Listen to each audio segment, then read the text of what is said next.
Bonjour tout le monde, bienvenue sur ma chaîne La Danse des Saveurs. Je vous propose aujourd'hui une recette marocaine des pilons de poulet aux fruits secs. C'est une recette sucrée-salée délicieuse et je vais vous proposer une version assez rapide dans un tagine. Pour les ingrédients, il vous faudra 6 à 8 pilons de poulet, tout dépendant de la grandeur de votre tagine. Il vous faudra aussi 2 tasses d'oignons coupés en lanières. Pour les épices, 2 cuillères à soupe d'huile d'olive, un peu de coriandre haché, 1 cuillère à soupe et demie de gingembre, 1 cuillère à soupe de curcuma et une gousse d'ail haché. Pour la garniture, il vous faudra 2 cuillères à soupe de beurre, 4 cuillères à soupe de miel, une demi-cuillère à thé de cannelle et une demi-tasse d'amandes effilées. Il vous faudra aussi une demi-tasse d'abricots séchés et un tiers de tasse de raisin sultana, préalablement trempés dans l'eau pendant 30 minutes. Pour commencer la cuisson de votre tagine, ajoutez l'huile d'olive et vos oignons. Vous allez pouvoir laisser mijoter à couvert pendant environ 5 minutes ou jusqu'à ce que vos oignons soient translucides d'un côté, puis vous allez pouvoir venir remuer et replacer sur le feu à couvert pendant un autre 5 minutes. Alors après 5 minutes, vous allez pouvoir venir vérifier la cuisson de vos oignons. Lorsqu'ils sont légèrement caramélisés comme ceci, vous allez pouvoir venir ajouter vos épices. J'ajoute donc curcuma, gingembre, coriandre et ail. Je vais bien mélanger le tout, puis je vais laisser les épices prendre la saveur pendant environ 2 minutes. Et je vais pouvoir ensuite venir saler et poivrer mon mélange. Mélanger de nouveau, puis ajouter mes pilons de poulet pour la cuisson. Donc je vais maintenant pouvoir déposer mes pilons de poulet pour qu'ils puissent dorer et prendre le goût des épices.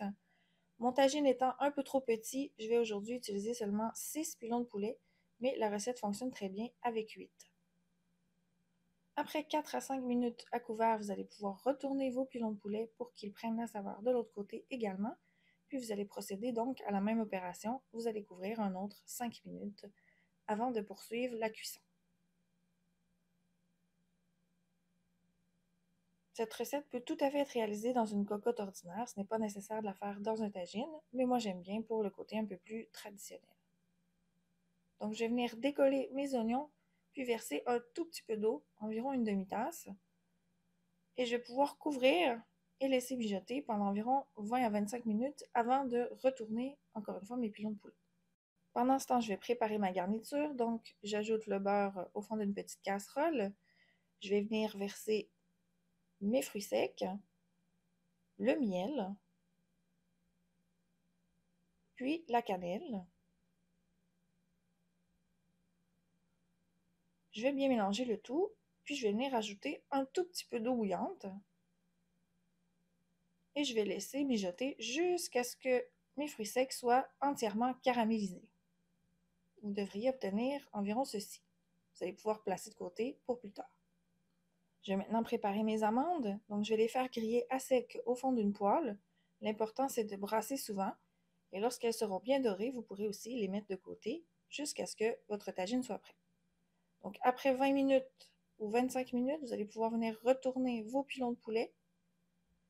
Vous allez couvrir à nouveau et laisser pour un autre 20 à 25 minutes.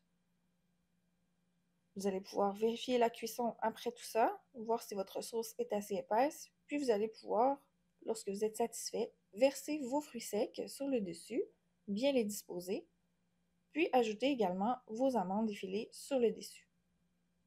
Vous pourriez aussi utiliser des amandes entières si vous préférez, ou tout simplement ne pas en mettre, c'est à vous de voir.